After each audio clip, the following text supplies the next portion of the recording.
শরীরে বেশি ভালো লাগে এই জন্য এই যে আজকে শাক পাতা খাবো মনে হচ্ছে কি যে খাই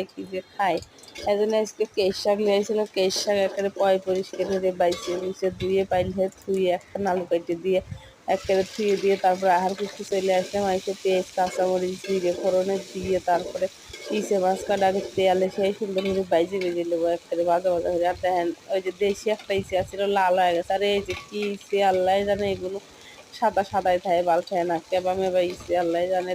চাষ করা ইসে তো যাই হোক এই যে ইসে তো ইসে বাসনা খালি বাল খায় এই লোক কথা পরে আমি এই যে সব ময় মশলা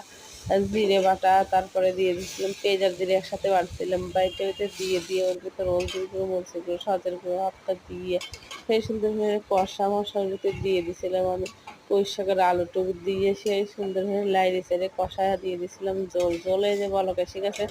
আমি সেই সুন্দর করে লাইড়ে ছেড়ে নেবো না আড়ালি তরকারি আমার ভালো লাগবে না সেই সুন্দর করে এখন এই যে নাদা হয়ে গেছে একটু করে জল লাগছে একটা খাবো চলো